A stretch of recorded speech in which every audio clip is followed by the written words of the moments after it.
Você pode erguer as suas mãos no seu lugar e render graças ao Senhor por essa casa. Como é bom ficar ali em cima, olhando enquanto vocês estão adorando ao Senhor. Eu sempre fico ali agradecendo a Deus por tamanha bondade, por tamanha graça de nos escolher para algo tão poderoso que é sermos um canal de Deus para impactar essa cidade, amém? Nossa, quando eu estou ali de cima, eu fico olhando as pessoas com as mãos erguidas, adorando, orando, e como pastor eu tenho o privilégio de conhecer um pouco a história de alguns, e aí eu olho e eu falo, meu Deus, só Jesus para essa pessoa estar com as mãos erguidas ali agora, adorando a Deus com tanta liberdade, com tanta alegria. É muito bom saber de onde Deus tirou cada um de vocês aqui. É maravilhoso ver famílias que um dia chegaram no meu gabinete totalmente destruídas, agora estão de mãos dadas, adorando, rendendo graças ao Senhor. Semana passada, retrasada, foi semana passada a nossa conferência ou retrasada? Retrasada? Semana retrasada a gente estava aqui na conferência e no finalzinho teve o Túnel Fire, que é aquele momento de imposição de mãos. E eu vi uma jovem que, pode abaixar um pouquinho o retorno, pode deixar quase 100. Eu vi uma jovem que há anos atrás, talvez 3 anos atrás, eu recebi no meu gabinete passando por uma depressão absurda, havia já tentado suicídio, e 3 anos depois ela estava aqui na conferência, ela passando no corredor, rindo desesperadamente. Só quem já esteve debaixo de uma unção de alegria sabe do que eu estou falando. Como é possível você rir desesperadamente, rindo desesperadamente na presença de Deus, e eu me quebrantei, chorei na presença de Deus de gratidão. Quando também terminou a conferência, um rapaz que eu discipulo há talvez 2 anos, estava caído no chão, chorando e rindo ao mesmo tempo. Só quem anda com o Espírito Santo sabe que dá para chorar e rir ao mesmo tempo. Estava chorando e rindo no chão, desfalecido na presença de Deus. E é muito bom ver o que só Deus pode fazer, amém? Diga comigo, o Evangelho é o poder de Deus para salvar o homem. Aleluia. Se você foi salvo, você é um anúncio do poder de Deus, amém?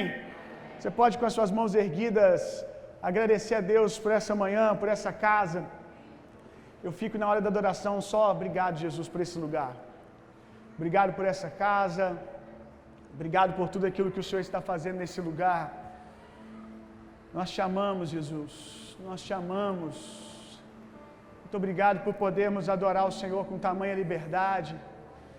Obrigado porque nós conseguimos ver pessoas tão diferentes, unidas pelo mesmo Espírito, trabalhando pela mesma causa, para que toda a terra veja a glória do Senhor. Obrigado, Jesus. Obrigado por cada história que está por trás de cada pessoa com a mão erguida agora. Eu sei que alguns deles estão talvez até ansiosos diante de tantas palavras proféticas que eles já receberam, por ver tudo aquilo que o Senhor prometeu. Mas eu oro para que, ao invés de ansiedade, eles recebam gratidão agora, que eles consigam não só ver aquilo que falta, mas possam ver aquilo que o Senhor já fez, que eles possam olhar para trás e ver o Senhor passeando na história deles, e que eles saibam que o mesmo Deus que começou a boa obra, que fez tantas coisas até aqui, é fiel e justo para terminar. Em nome de Jesus, em nome de Jesus, eu oro por um sentimento de gratidão invadir no coração dessa casa, Senhor. Gratidão por esse lugar, gratidão pelas nossas famílias, gratidão por tudo aquilo que o Senhor já fez até aqui. Nós te amamos, Jesus. Nós te amamos. Você pode, não precisa falar alto se você não quiser, não precisa gritar se você não quiser, mas você precisa falar. Falar baixo, alto, como você quiser.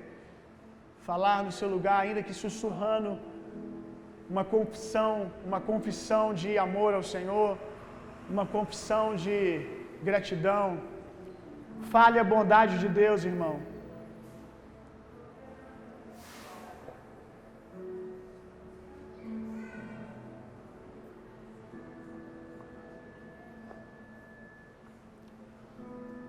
Eu oro para que nós não sejamos apenas homens de experiências, Senhor. Nós queremos ser homens que andam no Espírito. Nós queremos ser homens que fazem de experiências uma cultura, como nós vamos ensinar essa manhã, Espírito Santo. Que sejamos homens e mulheres que fazem de sinais e maravilhas uma cultura, um estilo de vida, em nome de Jesus. Amém. Glória a Deus. Quantos estão animados para ouvir a palavra de Deus essa manhã? Conforme prometido, nós começamos uma série nova hoje. O nome dessa série é Estamos Mudando a Cidade. Amém? Quantos creem nisso? Amém? Vamos bater palmas junto com os irmãos, as irmãs que estão lá no fundo. Amém? Eu creio. Vamos celebrar isso. Amém? Nós estamos transformando a cidade. Talvez você diga assim: não, pastor, Juiz de Fora tem muitos buracos. Não, pastor, ainda há homicídios em Juiz de Fora. Mas os meus olhos não estão presos naquilo que o diabo está fazendo. Os meus olhos estão presos naquilo que eu já vi que Deus fez. Eu já vi o que Deus está fazendo. Eu posso ficar aqui 1 hora de sermão só contando para você o que Deus está fazendo nessa cidade. O Senhor está dizendo: levanta a cabeça, tira os seus olhos do que o diabo está fazendo, tira os seus olhos do natural, erga a sua cabeça e olhe só, os campos estão prontos para a colheita, meu irmão. Amém. Com certeza, se você entender isso, você vai ver que toda a terra já está cheia da glória de Deus. O que falta são homens que transmitam isso, e é sobre isso que nós vamos falar nessa série. Você é um transmissor da glória de Deus. Amém? Glória a Deus. No primeiro dia dessa série, nós vamos falar de uma mente rendida ao Senhor. Uma mente rendida ao Senhor. Para nós transformarmos a cidade, para nós sermos uma igreja que transforma a cidade, você precisa entender que essa igreja, toda igreja deveria ser assim, mas eu asseguro que essa é assim, precisa andar debaixo de um entendimento, de uma unção apostólica. O que é uma unção apostólica? É uma consciência de propósito, é uma consciência de missão, é uma consciência de envio. Uma igreja apostólica é uma igreja que não vive para si mesma. É uma igreja que entende que ela tem uma missão, que ela tem um lugar para ir, que ela tem um lugar para transformar, ela tem um lugar para conquistar. É fato que nem todos aqui são apóstolos no sentido de dom ministerial. Há profetas no nosso meio, há pastores, há evangelistas, há mestres, há socorristas, há homens com chamado para operar em sinais e maravilhas, e tantos outros dons ministeriais espalhados no nosso meio. Mas mesmo que você seja um evangelista, que você seja um ministro de louvor, que não tenha sido chamado para o dom ministerial de apóstolo, a igreja do Senhor, ela precisa andar debaixo de uma missão apostólica. Todos nós fomos enviados. Apóstolo é aquele que foi enviado para algo, para uma missão. A igreja, ela não é um fim em si mesmo. A igreja é o meio que Deus usa para transformar uma cidade, irmão. A igreja não é um clube aonde as pessoas vêm aqui para poder desfrutar de um ambiente saudável, para poder criar os seus filhos num lugar legal, apesar de nós termos todos esses privilégios no meio do corpo de Cristo, amém? Mas a igreja não é só isso, a igreja não é um fim em si mesmo. A igreja, ela é o meio que Deus usa para servir uma cidade, para impactar uma cidade. Esse termo apóstolo,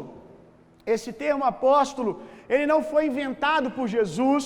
Apóstolo era um termo político no Império Greco-Romano. Os romanos pegaram esse termo dos gregos Esse termo apóstolo, na verdade era um cargo, melhor dizendo. Apóstolo era um cargo dentro do sistema político de Roma. Os apóstolos eram homens que o Império Romano selecionava para colonizar regiões que tinham sido conquistadas. Quando Roma conquistava um lugar, logo depois de, na força da espada, eles derrubarem aquela força bélica daquela nação, eles enviavam ali apóstolos que iam com um time de influenciadores.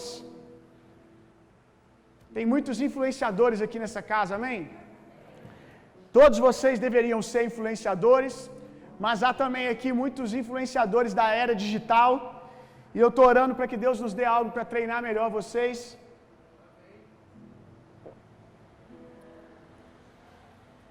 Nem todo mundo foi chamado para isso, mas a gente tem pessoas que foram chamadas para a esfera das redes sociais.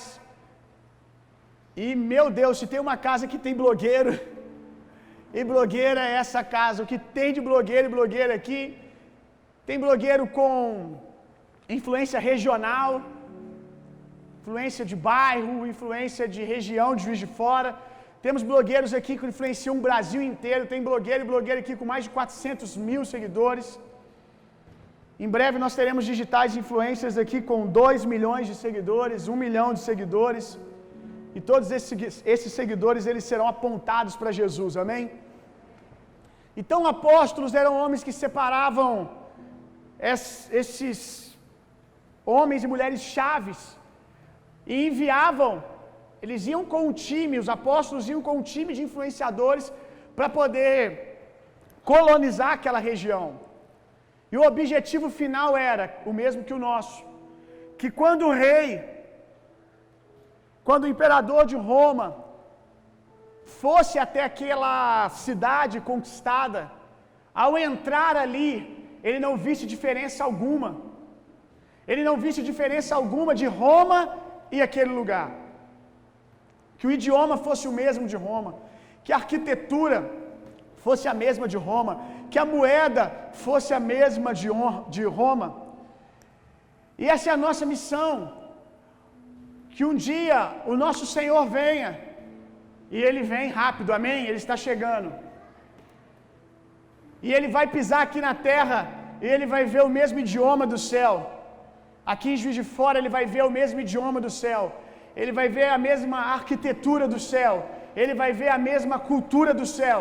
Porque nós entendemos que a oração do Pai Nosso não era apenas uma reza para ficarmos repetindo, mas era um comissionamento. Assim na terra como no céu, nada menos que o céu, nada menos que o céu na sua empresa, nada menos que o céu na sua faculdade, nada menos que o céu na sua família, nada menos que o céu na política, nada menos que o céu na economia, nada menos que o céu na cultura, nada menos que o céu no entretenimento, nada menos que o céu na saúde, nada menos que o céu nas finanças, nada menos que o céu. Venha o teu reino. A oração do Pai Nosso não é apenas uma oração, é um comissionamento, é Deus nos chamando para trabalhar com Ele, meu irmão. Amém. Precisamos ser uma igreja com senso de propósito, de missão, que sabe por que está aqui na terra, meu irmão. O que a gente está fazendo aqui? Você pode ter certeza que se um dia nós pararmos de produzir algo para a cidade, para mim perdeu a graça ser igreja. Eu não sei como que tem gente que aguenta ser crente há 2 anos indo na igreja e voltando sem nenhuma adrenalina,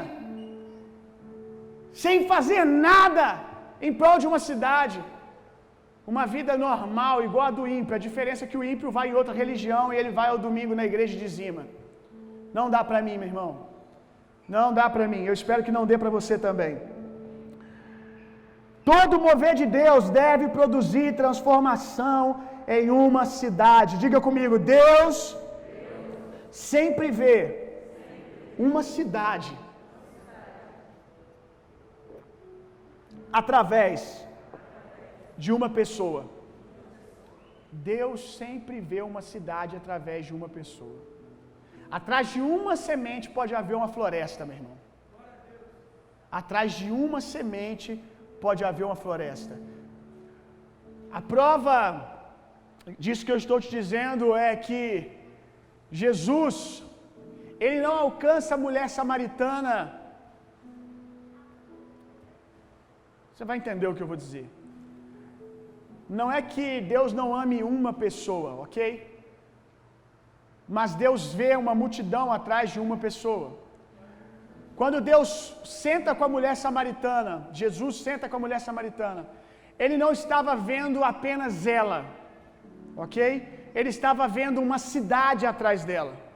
E aí é um convite para as mulheres.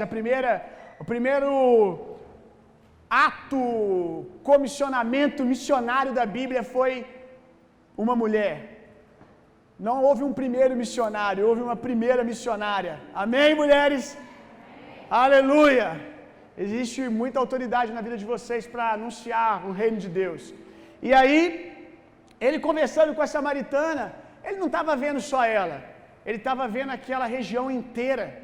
A samaritana, se você quiser guardar a referência, João 4:27, a referência aí para você ler depois. A samaritana, depois dela ser alcançada, ela vai na cidade, ela começa a dizer sobre Jesus, e aquela cidade, aquela região toda vai até Jesus, e um avivamento começa através de uma mulher. Cadê as avivalistas aí? Um avivamento começa através de uma mulher, meu irmão, que entendeu que o que estava acontecendo nela não era só para ela, que ela era apenas uma semente. Para os homens não ficarem tristes, a Bíblia também conta lá em Lucas, no capítulo 8, se você quiser guardar a referência, 8:39, por ali, a história de um jovem chamado, conhecido, apelidado como por nós, por Gadareno. O Gadareno, ele foi liberto de demônios e Jesus, mais uma vez, não estava vendo apenas um jovem. Jesus estava vendo uma cidade. E Deus vai trazer muitos gadarenos para a nossa igreja. Já tem feito isso, amém? Você provavelmente já conhece alguém que tinha uma péssima fama. Gadarenos são pessoas que tinham uma péssima fama lá fora. Uma fama tão ruim que quando eles entram na igreja, quem estava na conferência sabe do que eu estou falando agora. A fama deles é tão ruim que quando eles entram na igreja, as pessoas dizem: aquela igreja desviou. Só porque o gadareno entrou na igreja. A nossa igreja, ela vive algo muito complexo. Num dia e um mês a gente é a igreja do avivamento. No outro, um gadareno chega aqui e já fala que a gente é a igreja disso, que a gente é a igreja daquilo. Num dia todo mundo nos ama, aleluia, aquela igreja é linda. Obrigado pela igreja em Juiz de Fora. Até algum gadareno vir aqui. Aí um gadareno vem e começa a frequentar o culto, aí a gente fica mal falado de novo, mas não tem problema não. E Deus tem transformado a vida de muitos gadarenos nesse lugar. Gente que era muito arruaceira lá no mundo. Os gadarenos, eles são tão arruaceiros que quando eles chegam na igreja, as pessoas não acreditam que eles podem se tornar um filho de Deus. As pessoas já esperam que a igreja vai se tornar arruaceira. Mas o evangelho é o poder de Deus para salvar o homem, amém? Não tem gadareno que resiste ao poder que está nesse lugar. E aí, o gadareno chega até Jesus, ele é liberto, e quando ele é liberto, eu vou falar mais do gadareno nessa série, um outro dia. Já está ali preparado ali para a gente soltar esse tiro. O gadareno, ele chega para Jesus e ele diz: Jesus, eu não tenho para onde ir, agora eu quero te seguir, eu quero ser seu discípulo. E Jesus diz para ele: não. Você não entende, jovem, eu vejo uma cidade atrás de você. Você é uma semente. E o gadareno, ao invés de ir para o campo missionário, Jesus o empurra para a sua família. Já ensinei isso aqui, é comum quando a gente é impactado pelo poder de Deus.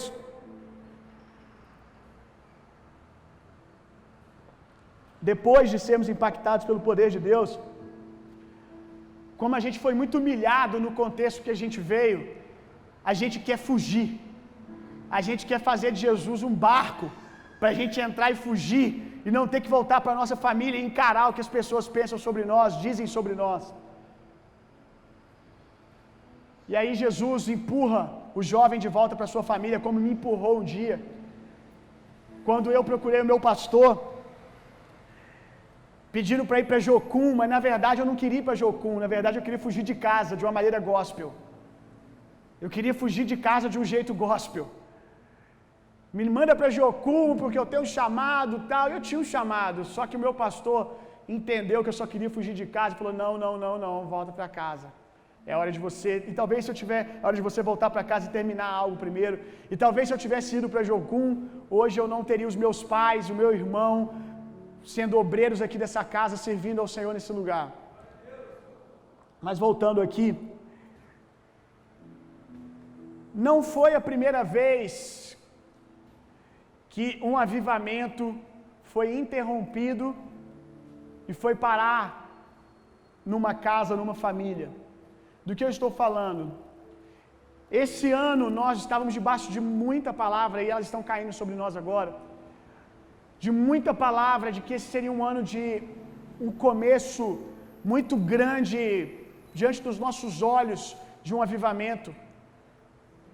E aí no meio de tanta palavra profética, aquele mover doido que a igreja estava, pum!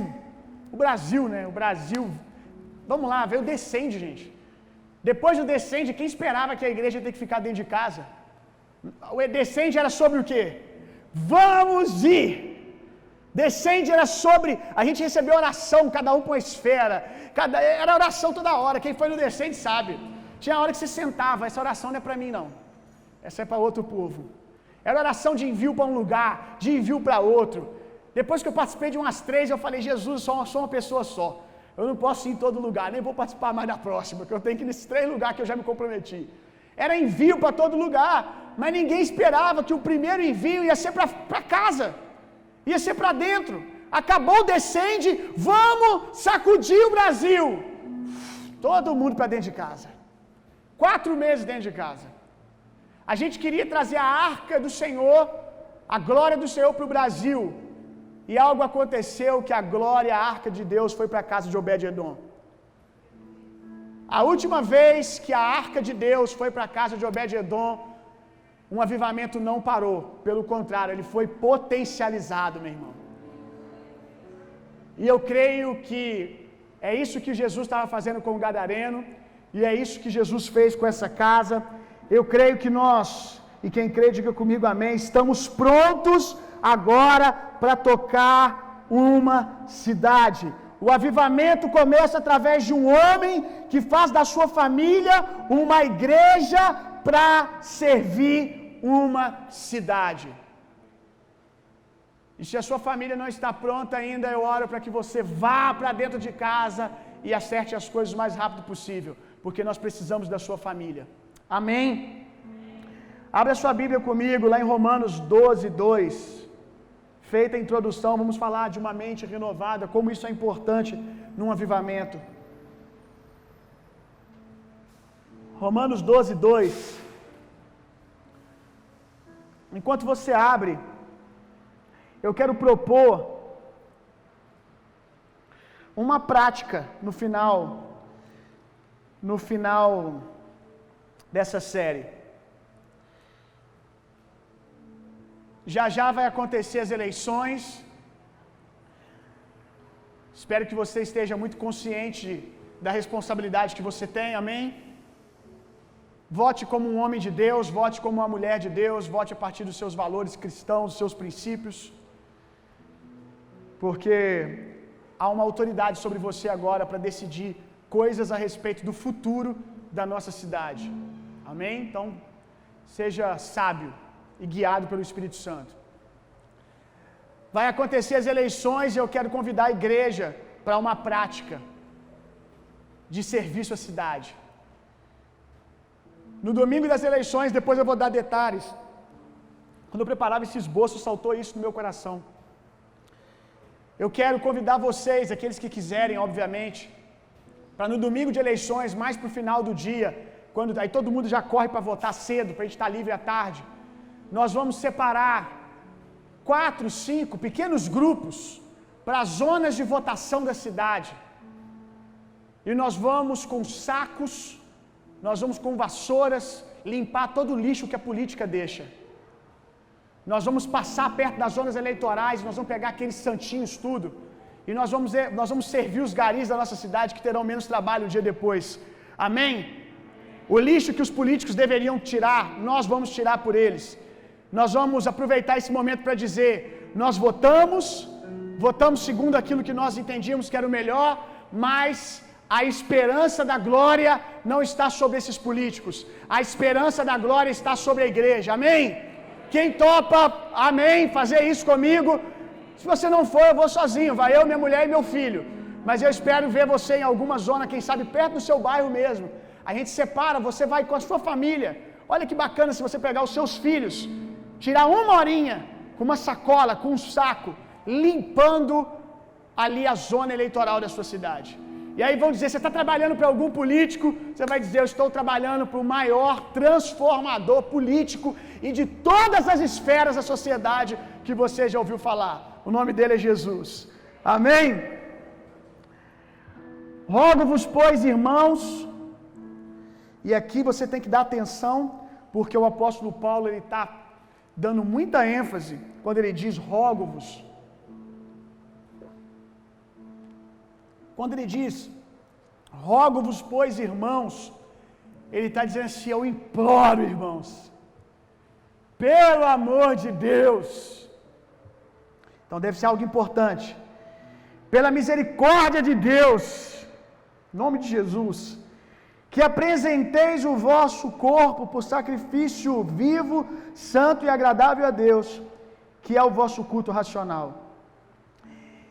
E não, e é aqui que a gente vai meditar, e não vos conformeis com este século, mas transformai-vos pela renovação da vossa mente, para que experimenteis qual seja a boa, agradável, perfeita vontade de Deus. Boa, agradável e perfeita vontade de Deus. O que é uma boa, perfeita, agradável vontade de Deus? Assim na terra como no céu. É o cumprimento da oração de Jesus. Então, para que a gente possa ver o céu na terra, para que a gente possa ver a vontade de Deus se cumprindo na terra, eu preciso renovar a minha mente. Eu preciso transformar a minha mente, deixar que a minha mente comece a pensar como Deus pensa. Avivamento sem renovação de mente é entretenimento. Avivamento sem renovação de mente é entretenimento. Avivamento não é só um mover de fervor na oração. Eu conheço lugares que oram mais fervorosamente que eu e você aqui num domingo ou num culto de oração, que quando eles oram o lugar é sacudido. Eles oram em línguas, eles pulam, eles saltam, mas ainda assim não há avivamento. Há só um entretenimento. Avivamento genuíno precisa ter um mover de palavra, meu irmão. Precisa ter pregação genuína da palavra de Deus, para que a nossa mente comece a concordar com Deus, a pensar como Deus pensa. Avivalistas não são homens apenas com o coração em chamas, eles possuem fogo em suas mentes, meu irmão. Eu conheço, na minha história caminhando com Jesus, eu conheço gente que tem o coração em chamas. Eles nasceram de novo. Eles nasceram de novo, eles são de Deus. Eles nasceram de novo. Eles têm o coração em chama na hora que a adoração começa na igreja. Na hora que a igreja começa a cantar, eles têm o coração em chama, eles estão queimando, dá para ver isso. Quando eles oram e você vê que eles têm um coração em chama. Quando é sobre dons espirituais, para orar pelos enfermos, eles têm um coração em chama. Mas eu já vi muitos homens com um coração em chama que nasceram de novo, mas na prática trabalham para o diabo. Quando saem do culto de domingo, quando saem do momento de oração, no seu ambiente de trabalho, na maneira que lidam com as suas famílias, na maneira que lidam com seus vizinhos, na maneira que conversam na faculdade, que se movem na faculdade, eles trabalham para o diabo. Porque Jesus conseguiu, aleluia, sentar no trono do coração deles, mas Jesus ainda não tem o trono da mente deles, meu irmão. Entenda uma coisa: a guerra é pela sua mente. O diabo, ele não quer primariamente o seu coração. A sua mente serve.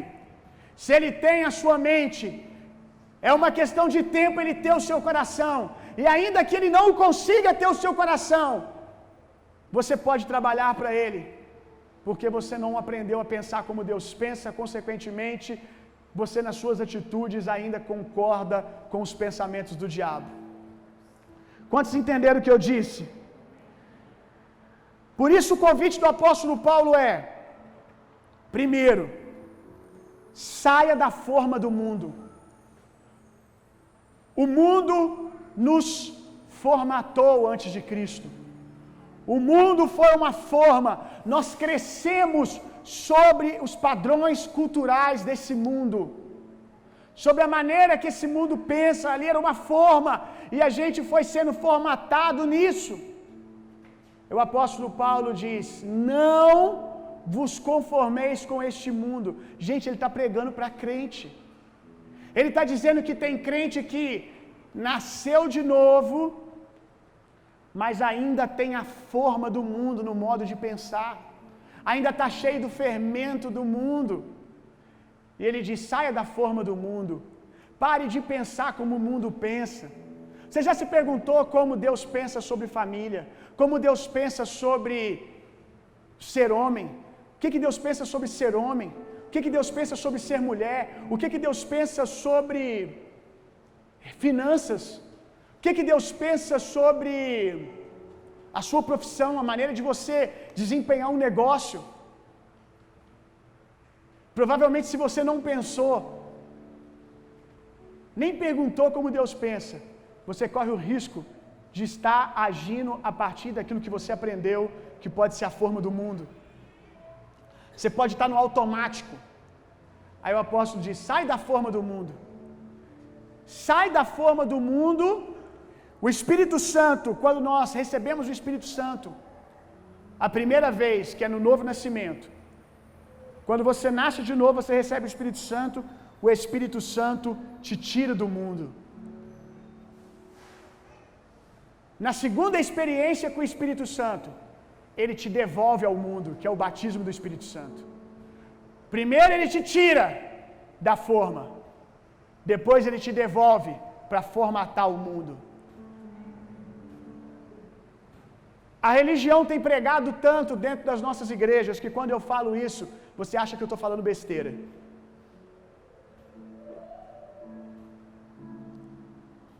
Você acha que eu estou ensinando sobre ser uma igreja mundana quando eu digo que o Espírito Santo, no seu segundo encontro com Ele, grande encontro, te devolve ao mundo?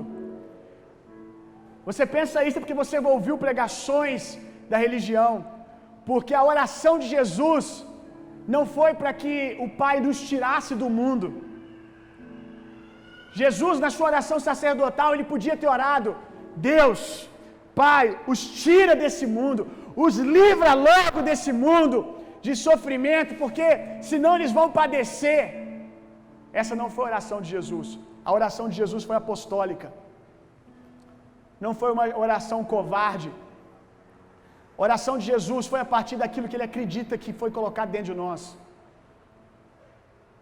Ele ora dizendo: Pai, eu não oro, ele faz questão de dizer, eu não oro que os tire do mundo, eu não peço que os tire do mundo.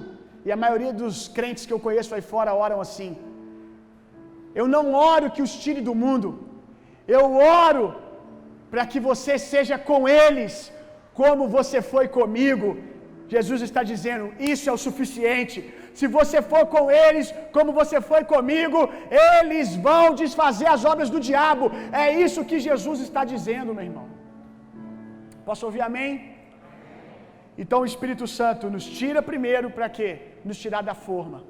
Aí nós somos discipulados, nós somos treinados, e depois Ele quer nos devolver ao mundo, para formatar ao mundo, para dar ao mundo a cultura do reino de Deus, para dar ao mundo o modo que Deus pensa sobre as coisas.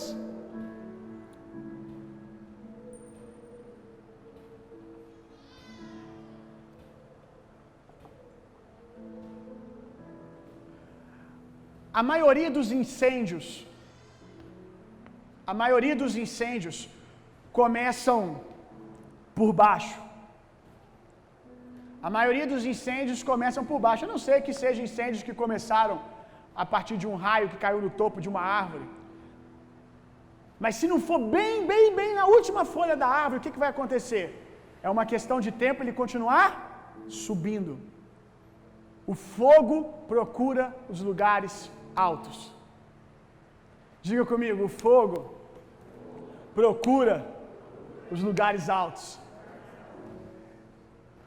O fogo ele começa numa floresta, por exemplo, ou num prédio. Se ele começou lá no primeiro andar, ele não vai ficar lá, vai? Ele vai procurar subir.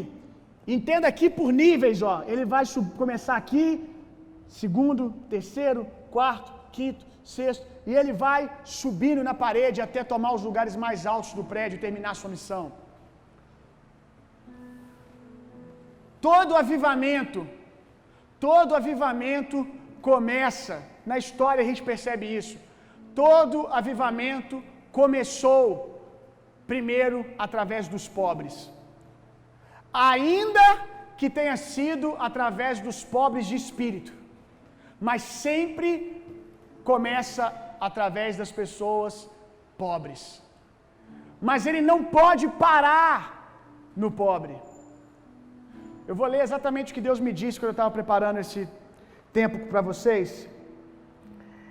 Deus me disse assim: se o avivamento não transcender os guetos, ele se tornará um movimento revolucionário de homem e perderá poder. Eu vou dizer de novo, enquanto isso você pensa sobre o que eu estou querendo dizer. Eu disse que o avivamento começa com os pobres. Mas muitos avivamentos já pararam, porque às vezes os pobres, sejam eles de posses ou sejam eles de espírito, pegam aquele mover como nunca teve nada e a primeira vez está, ou pelo menos nunca teve nada grande, algo realmente importante para fazer, pega e abraça aquilo e diz: é só meu, é só nosso. E aí, quando chega alguém que já tem alguma coisa, não é bem-vindo aqui. E a gente vê lugares onde parece que Deus ama só o pobre, Deus não ama o homem de posses, Deus não ama os ricos. Só eu que já ouvi pregação que parece que Deus veio só para os pobres, inclusive que tentam usar até verso bíblico. Ah, porque não queira ser rico, porque o rico ele não vai entrar no reino dos céus. Como se Jesus tivesse dito isso. Jesus não disse que o rico não vai entrar. Jesus disse que é mais difícil, mas Jesus não disse que é impossível. Se Jesus tivesse dito que era impossível, ele não teria discípulos como José de Arimateia, que o texto faz questão de dizer que era um homem de influência, um homem rico. Ele não teria Nicodemos, que era um homem de influência, que foi uma chave para que ele pudesse, José de Arimateia e Nicodemos, cumprir a profecia que Jesus não teria os seus ossos quebrados. Jesus só não teve os seus ossos quebrados porque um homem de influência, chamado José de Arimateia, junto com Nicodemos, que também era um homem de influência, deu um túmulo para Jesus que os discípulos não tinham condições financeiras nem social de fazer. O avivamento não é para uma esfera da sociedade. O avivamento é para que toda a terra seja cheia da glória de Deus. Pastor, eu acho muito difícil pessoas muito ricas se converterem. Deus não está pedindo a sua opinião. Deus não está perguntando o que você acha. Deus só está perguntando se você crê, meu irmão. Que Ele pode alcançar qualquer um, em qualquer esfera, em qualquer lugar. E eu vou ler de novo o que Deus me diz, porque isso tem que entrar no nosso coração. Porque eu sei o que Deus está para fazer nos próximos dias, meses. Alguns dias atrás, eu acho que já teve umas 3 vezes que eu ouvi esse tipo de coisa. Alguns dias atrás eu ouvi de novo, mas eu acho que já teve umas 3, 4 vezes que eu ouvi. Alguém dizer que aqui na igreja, a igreja lá não dá para ir porque é uma igreja só de pessoas ricas. E você deveria dizer amém agora. Estão profetizando aí, ó. Só a gente sabe que isso ainda é uma profecia, amém? É uma igreja de gente rica. O pessoal lá é muito enjoado. Cara, eu acho que você vai entender o que eu vou dizer aqui. Aqui não é um lugar onde todas as pessoas têm muito dinheiro, mas aqui é um lugar onde todo mundo que chega é tocado pela cultura do reino de Deus. E é uma questão de tempo alguém que, ainda que tenha a mesma condição financeira, mas até o jeito de usar um perfume muda aqui nessa casa. Até o jeito de se arrumar para sair de casa muda. A igreja aqui é bonita, não é porque as pessoas têm muito dinheiro, é porque elas sabem que elas são amadas por Deus. Elas começam a descobrir o quanto elas são amadas, elas começam a se amar mais.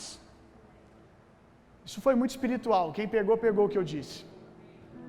Mas aí as pessoas dizem assim: não, lá é uma igreja de gente rica, lá o pessoal é classe média, classe alta. Isso mostra como que as pessoas se sentem incomodadas quando o mover de Deus começa a subir. As pessoas acham que um lugar, e ninguém falava isso quando a gente estava começando, ninguém falava esse tipo de coisa quando a gente estava num lugar onde a parede era de chapisco, quando só tinha um banheiro. Parece que para as pessoas bagunça e desordem é sinônimo de espiritualidade. Parece que para as pessoas falta é sinônimo de espiritualidade. Isso é teologia franciscana, que se você anda de chinelo de dedo com prego, camisa furada e bermuda furada, você pode ser um homem espiritual. Mas se você andar bem asseado, você não é mais espiritual. Isso é muito errado, meu irmão. Isso limita muito o mover de Deus. Isso paralisa o mover de Deus. Nada menos que o céu. O Eric pregou aqui de maneira muito abençoada. Se a nossa alma tem prosperado, isso vai vir para fora. Posso ouvir amém? Nada menos que o céu não é apenas sobre a obra de Deus no nosso espírito, é sobre a obra de Deus na maneira de nós cuidarmos dos nossos filhos, sobre a maneira de nós nos portarmos, sobre a maneira de nós andarmos, sobre a maneira de nós falarmos. Amém?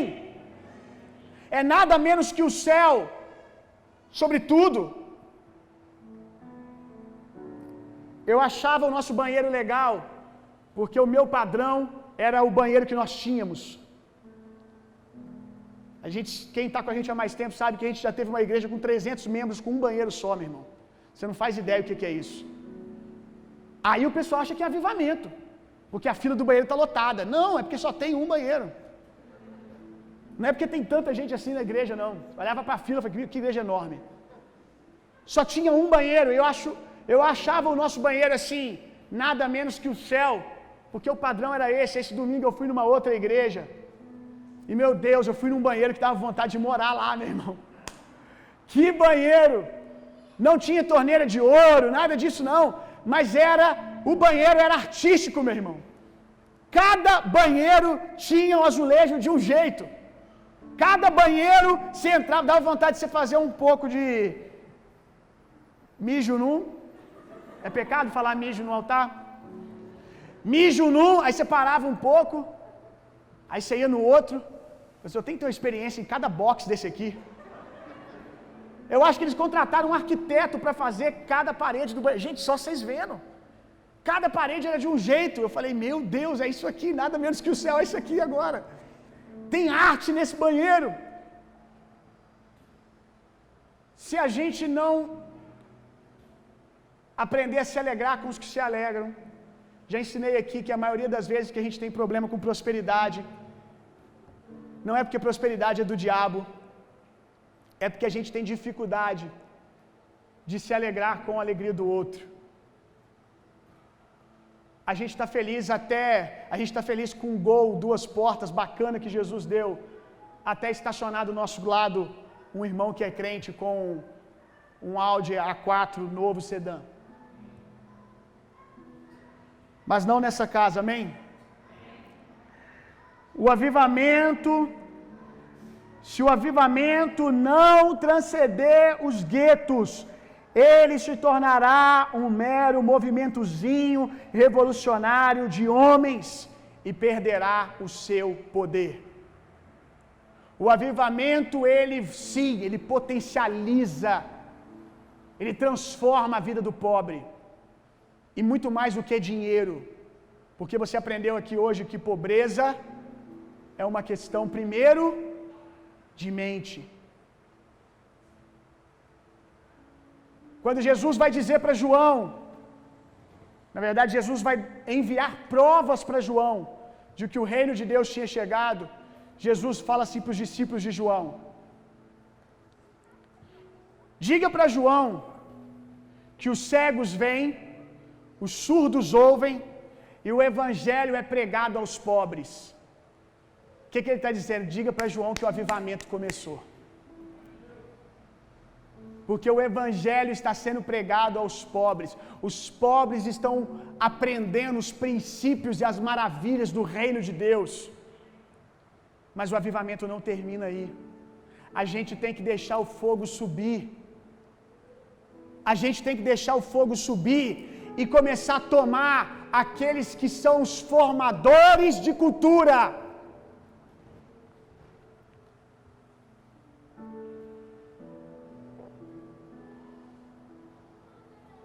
Eu não me lembro a porcentagem exata, mas é algo em torno de 8%, não muito mais do que isso. 8, 12%.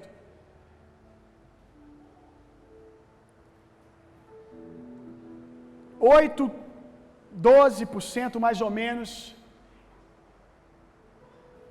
é o número de pessoas que influenciam a cultura de uma sociedade. Quem são esses? As pessoas que estão lá no topo. E aqui eu não estou falando apenas de pessoas que têm posses financeiras, pessoas que têm voz de influência.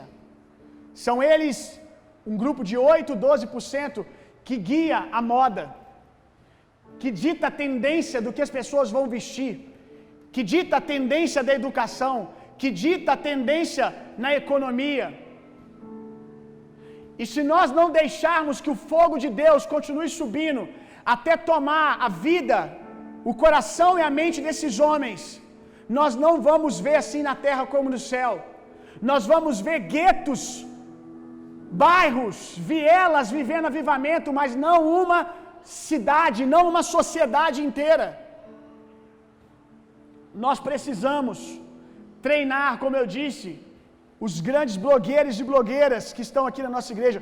Nossa, pastor, como isso é fútil. Se você pensa assim, você é um tolo. Porque são esses blogueiros e blogueiras que estão alimentando seus filhos. Se você acha isso fútil, você não entendeu que o mundo mudou. Você não entendeu que o mundo mudou e que para você isso é tolo, mas o seu filho prefere ficar o dia inteiro no YouTube. Seu filho não gosta mais de assistir televisão. Seu filho assiste séries no YouTube. Seu filho acompanha notícias, não é mais no jornal, é através do Instagram. Continue achando isso tolo e você perderá os seus filhos, ainda que você tenha ganhado o coração deles, ensinado a palavra de Deus, visto os seus filhos confessar Jesus como Senhor e Salvador. Porque você negligenciou a importância de nós tomarmos os lugares altos e o seu filho poder ser cercado pela tendência da palavra de Deus aonde ele for nessa cidade. Quantos estão entendendo o que eu estou dizendo? Não sei se eu consegui ser claro, eu acho que deu para você pelo menos entender. Pare de negligenciar isso, meu irmão. Eu entendo que não entra na sua cabeça, confortavelmente, também não entra na minha. Eu tenho um discípulo hoje, que é o Marcos. O Marco, conhecido pelas crianças como Authentic Games. Ele hoje é um dos 10 maiores youtubers do Brasil e está entre os maiores do mundo. Dos 10 canais de youtuber do Brasil hoje, ele está entre os 10 que tem maior quantidade de seguidores. Passou de 20 milhões de seguidores. Desses 20 milhões, a maioria são crianças de 4 a 12 anos de idade. Se ele não fosse um homem de Deus, 20 milhões de crianças entre 4 e 12 anos de idade estariam sendo influenciados por porcarias como Lucas Neto passa na internet.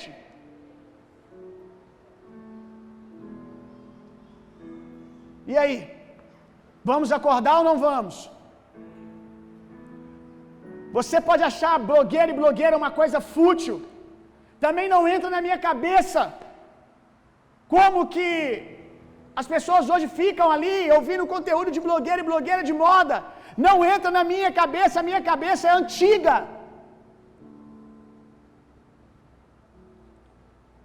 Mas eu não preciso entender, eu preciso obedecer. Não precisa fazer muito sentido para mim. Eu preciso entender que o fogo de Deus precisa chegar nos lugares altos. Como essas pessoas alcançaram tanta autoridade, como no século 21 isso tem acontecido, eu faço uma ideia, alguns entendem, outros não entendem absolutamente nada, mas está acontecendo agora, meu irmão. Está acontecendo agora. Nós precisamos pegar esses blogueiros e começar a treinar esses blogueiros, ensinar para eles o quão é poderoso e qual é o tamanho da responsabilidade que eles têm, tendo 400 mil pessoas, 20 milhões de pessoas ouvindo o conteúdo deles. Quanto que isso é espiritual. Tão espiritual quanto um pastor pregando aqui no domingo à noite. E talvez com uma esfera de alcance muito maior do que um pastor pregando aqui no domingo à noite.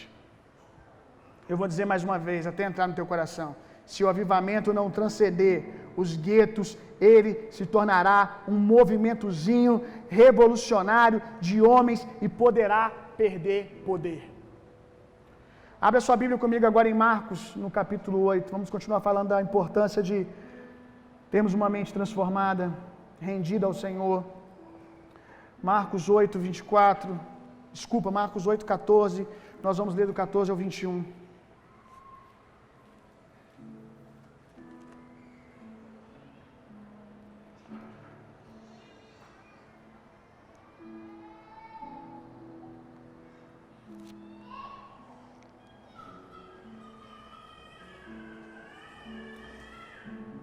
Ora, aconteceu que eles se esqueceram de levar pães, e no barco não tinha consigo nenhum só. Preveniu Jesus, dizendo: guardai-vos do fermento dos fariseus e do fermento de Herodes. E eles discorriam entre si: é porque não temos pão? Eles estavam dizendo, né? Por que Jesus está dando esse sermão na gente só porque a gente disse que não tem pão? Jesus, percebendo, lhe perguntou: por que vocês estão discutindo sobre o fato de não ter pães? Ainda não considerastes, nem compreendestes? Tendes o coração endurecido? Por acaso o coração de vocês é duro? Tendo olhos, vocês não podem ver. Tendo ouvidos, vocês não podem ouvir. Vocês não lembram de quando parti os 5 pães para os 5.000, quantos cestos cheios de pedaços recolhestes? Responderam eles: 12. Ou seja, eles lembravam. E de quanto partiu os 7 pães para os 4.000 e quantos cestos cheios de pedaços recolhestes? Responderam-lhes: 7. Ao que lhes disse Jesus: vocês não compreendem ainda? O que está acontecendo aqui? Os discípulos, eles viram Jesus trazer recurso, mantimento, provisão, de maneira sobrenatural, do nada, e de uma maneira escandalosa, extraordinária. E logo depois, no barco, quando eles sentem fome, eles começam a falar da falta de pão. Aí Jesus fica chocado com a falta de olhos espirituais, vou dizer assim, ou a memória fraca dos discípulos. Jesus está dizendo para eles: vocês esqueceram do que eu fiz? Vocês esqueceram que eu trouxe mantimento para uma multidão do nada? Vocês esqueceram dos milagres que eu realizei? Por acaso vocês têm olhos e não veem, ouvidos e não ouvem? O coração de vocês está endurecido? Não é que o coração estava endurecido, é que a mente estava endurecida.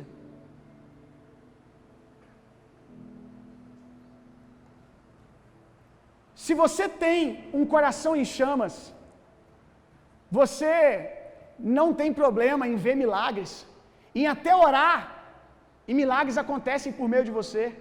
Os discípulos aqui tinham visto milagres, sinais e maravilhas extraordinárias. O problema é que o coração deles cria em milagres, mas a mente não entendia. O coração dizia amém para milagres, para sinais e maravilhas, mas a mente não era capaz de entender para transformar milagres e sinais em uma cultura. Se a mente não for transformada, se a mente não começar a pensar como Deus pensa, você vai ficar sempre refém de alguém ministrar um milagre, você vai ficar sempre refém de uma experiência até que você ministra. O sobrenatural vai ser um acaso para você, não um estilo de vida. É incrível como a gente vê milagre, gente. Quanto milagre a gente já viu nessa casa, inclusive igual a esse. Como assim igual a esse? Se você chegou há pouco tempo, você nunca ouviu esse testemunho. Mas dinheiro já multiplicou. No meu ministério, fazendo uma conferência, eu vi R$2.000 se transformar em R$4.000. Um bolo de dinheiro de R$2.000 virar R$4.000, de maneira sobrenatural. Pessoas, o Moisés estava comigo no dia, contamos o dinheiro antes e botamos no carro. Não tínhamos dinheiro para pagar a conferência, oramos ao Senhor, entregamos a Deus, voltamos no carro, tinha R$4.000. Você sabe que existe uma grande diferença, né, de um bolo de 2 para 4, né, o dobro. E eu acho que ninguém rouba carro para botar dinheiro. Ninguém invade carro para botar dinheiro. Milagres aqui é mato, meu irmão. Mas eu e você, eu vou me incluir nisso. Quantas vezes a gente vê milagre e diante da circunstância a gente começa a discutir da falta, ao invés de começar a falar do que a gente já viveu. Falta uma mente que entendeu. Uma mente que entendeu que milagres, provisão, sinais e maravilhas é a economia do céu, irmão.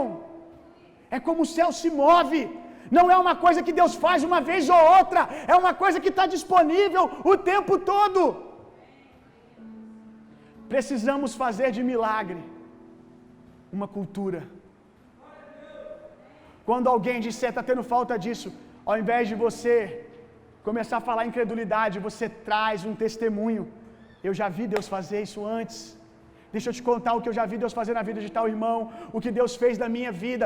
Você está dizendo para ele: milagre não é algo ocasional, milagre está disponível toda hora. Quantos estão entendendo, gente? Mente transformada é a mente que pega, que se apropria, que sai da emoção do milagre, porque o momento do milagre ele nos emociona, irmão. Ele nos empolga, que sai da empolgação do ambiente do milagre, que sai da empolgação da conferência e entende que nós podemos viver aquilo como estilo de vida, ainda que sem ficar sentindo aquela emoçãozinha do chu. Tá dando para entender? Ai, se não tem emoção, Deus não tá. É porque você não vive a partir de uma mente renovada. Você está vivendo a partir de experiências esporádicas.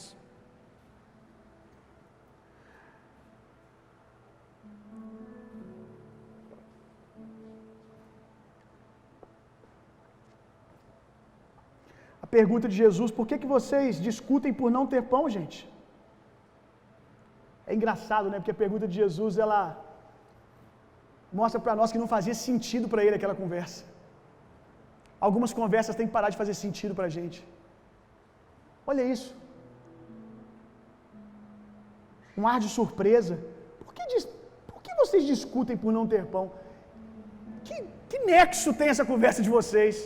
Que sentido tem essa conversa de vocês? Uma mente não renovada sempre gastará tempo com o que não tem, ao invés de falar dos milagres, meu irmão. Ela sempre se apega ao que está acontecendo na hora. Se é falta, a gente fica falando de falta. Aí os discípulos respondem: não temos pão.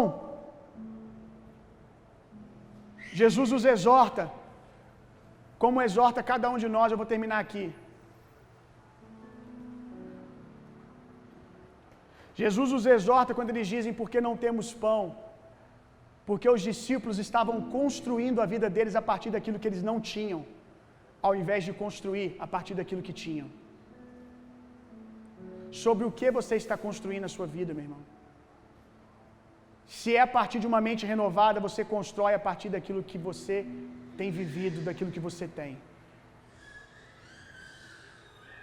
Se você sempre fala do que você não tem, você precisa renovar a sua mente. É o mundo que anda a partir dessa economia. É o mundo que anda a partir daquilo que pode pegar. É o mundo que anda a partir daquilo que faz sentido. Nós não. Nós somos daqueles que creem. Nós andamos por fé. Nós andamos a partir da economia do céu. Nós temos outras leis. Nós somos regidos por uma outra atmosfera.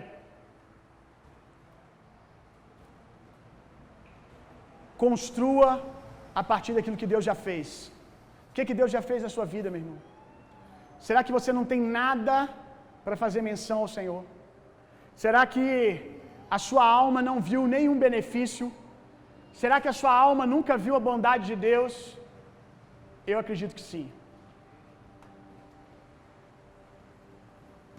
O que tem permeado as suas conversas dentro da sua casa? Qual é o tipo de discussão você tem no barco? No seu barco, do que vocês falam? E às vezes o barco começa a naufragar e aqui, né? Do que o seu barco tem falado, meu irmão? Que a obra de Jesus seja o fundamento. Que a obra de Jesus seja o fundamento que você vai construir a sua família, que você vai construir a sua casa, que você vai construir os seus negócios, que você vai construir tudo. Você sabe quem é Jesus, irmão. Você já experimentou um toque da bondade de Deus em algum nível. Construa a partir disso. Você pode se colocar de pé no seu lugar para a gente orar? Você aprendeu alguma coisa hoje?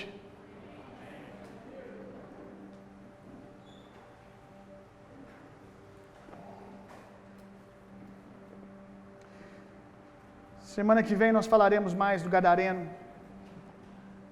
Para você ficar curioso, tem gente que fica curioso com o tema de mensagem, e eu faço isso de propósito, quando eu falo os temas. Semana que vem nós vamos falar do tema Danem-se os porcos. Deixa os porcos morrerem. nós vamos continuar falando de uma igreja que transforma a cidade a partir de uma mente renovada, meu irmão. Espírito Santo nos ajuda. Tua palavra diz, Senhor, que o Senhor nos ensina todas as coisas por meio do Teu Espírito.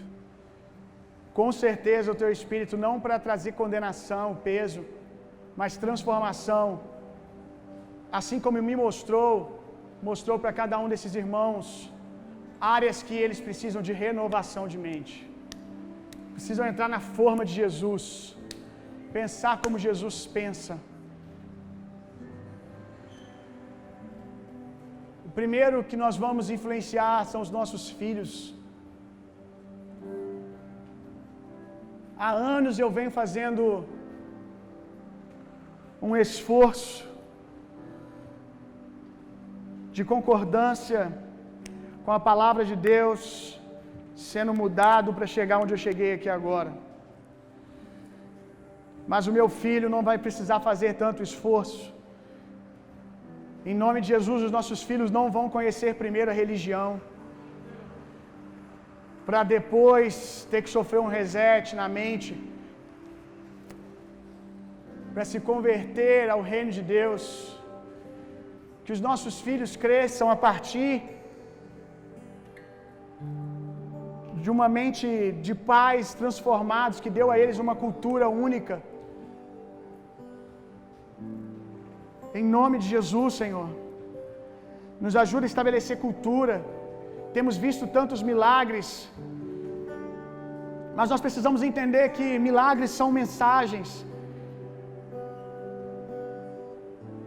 Milagres carregam ideias, pensamentos do Senhor para nós.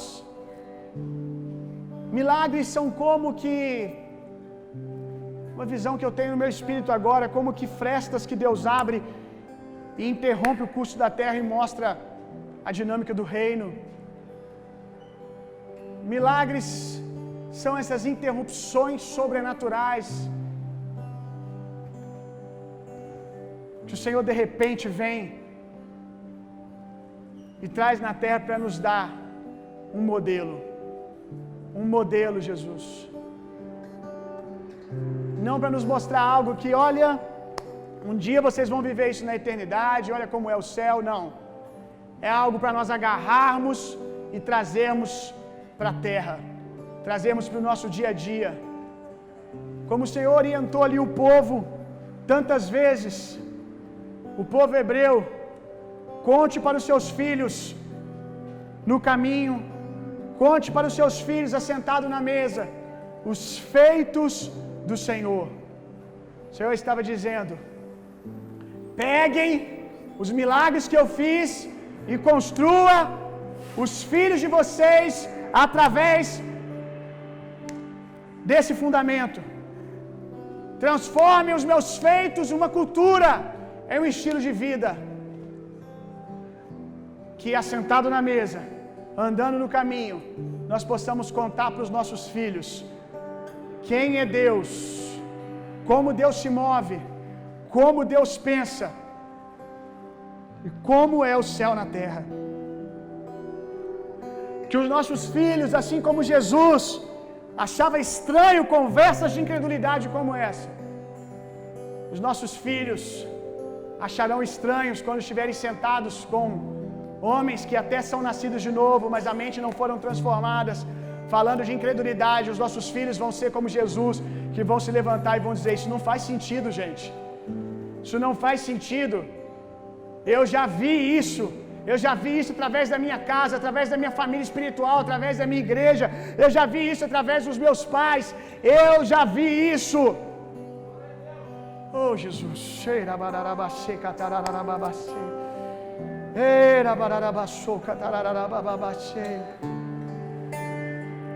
Tudo que a lei dos homens faz força para imprimir em nós, é necessário para o homem ímpio dizer para ele que se ele jogar um papel no chão, ele vai pagar uma multa. O ímpio, ele precisa da lei. O ímpio, ele precisa que alguém diga: você vai ser preso se você maltratar sua esposa, Se você jogar um papel no chão, você pode tomar uma multa. O ímpio precisa dessas coisas, mas nós somos livres, meu irmão. Nós não precisamos da lei, e não precisamos dela, não porque não conseguimos cumpri-la, é porque nós podemos fazer o que a lei pede a partir de uma natureza transformada. Nós fazemos essas coisas como cuidar bem da natureza, não jogar lixo no chão, como que o básico, respeitar a sua esposa, honrar a tua esposa, não porque uma lei nos diz que temos que fazer, nós fazemos porque a nossa natureza foi transformada, irmão.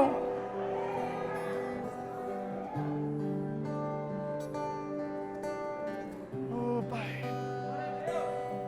Nada menos que o céu, Jesus. Nada menos que o céu, Jesus. Nada menos que o céu, Jesus. Nada menos que o céu. No nome de Jesus, renovação de mente. Nos ajuda, Jesus, nos ajuda. Por meio do teu Espírito, nos leva às verdades da tua palavra, para que possamos ser transformadores da sociedade que nos cerca. Que o teu fogo continue subindo livremente, Jesus. Que o teu fogo alcance o homem debaixo de um viaduto, que precisa ter a sua mente renovada, que precisa ser livre de si mesmo, que precisa receber dignidade, que precisa receber o amor do Senhor, saber como Ele é amado e como Ele pode se amar, mas continue subindo até o homem no mais alto escalão dessa cidade, seja em nível de autoridade, influência ou de posses financeiras. Que o fogo do Senhor alcance esse homem que também precisa ser livre de si mesmo, que também precisa, Jesus, ter a sua mente renovada, que também precisa aprender a ser amado pelo Senhor e descobrir o quão amado é, para que se ame, não a partir daquilo que tem, mas a partir daquilo que o Senhor diz sobre ele, Jesus. Vamos, Senhor, espalha o teu fogo nessa cidade, em nome de Jesus. Amém. Faz assim com as suas mãos. Que o amor de Deus, que a graça de Jesus Cristo, que o consolo, poder e a personalidade do Espírito Santo sejam em vocês e através de vocês, hoje e sempre. Vão e tenham uma semana sendo profundamente e intensamente amados por Deus. Vão, transformem o mundo e reinem vida. Deus abençoe, uma semana poderosa.